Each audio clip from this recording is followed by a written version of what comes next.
আজি সোনকালে উঠিয়ে একদম ঘৰ মোচাত লাগি গিলো এমান দি মন্দিৰত যাৱা নাই সেইগুনি ভাবিলো কি আজি মন্দিৰত যাং আৰু যি গতিকে গাড়ীখানো লোৱা গেল আমাৰ মতে হিয়াই বহুত দেচোন আমিও ইফালে বুঢ়া বুঢ়ী ওলালো তাহাকো কৈছো কি বুঢ়া বুঢ়ী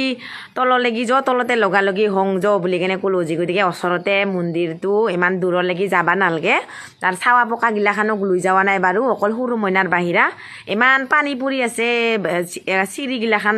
একদম পিছল হৈছে না সেইকাৰণে চানা গিলাখানকো লৈ যাৱা নাই ডাঙৰকেইটাই গিলো বৰ্তমান উপায় নাই না ইফালে আমিও আৰু ৰেডি হলোৱে ওপৰলৈকে যাবা উঠি যাই আছো আমাৰো কেমেৰা মেনটা জেংকাহে উপায় নাই তথাপিও যে বাচ্চা উঠাইছে কষ্ট কৰি হলেও মইনা আছে বাচ্চা সৰু মইনা তথাপিও যে উঠাই দঙান তোহাক কৈছে আৰু দে হ'ব দে উঠাও বুলি কেনে ক'লো আৰু তোক মিঠাই খুৱাম দে কৈছোঁ আৰু হ'ব দে মোক মিঠাই খুৱাব নালাগে দেচোন দে বুলি কেনে কৈ কিনে জকাই আমাক যাই আছে আৰু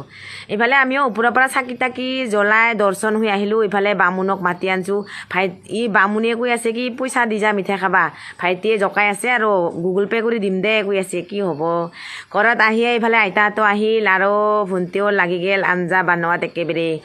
বুকি ৰান্ধে নহয় একেবাৰে লেকচাৰ মাৰি ৰান্ধবা লাগছে গাহৰি মাংস ইফালে আৰু আটাই আনলা মেষ্টা টেঙা আকৌ লাগছে মোৱা মাছৰ লগত ৰান্ধে টেঙা আঞ্জা খাং দে ক'লা মোৱা মাছকেইটাও ইমান ধুনীয়া ডিমা আছে ইফালে আগতে ভাবিলোঁ কি আটাহঁতে খাই লওক তাৰপিছত আমি খাম তাহা খাব লাগছে আৰু বুঢ়া বুঢ়ী ইফালে ভাইটিও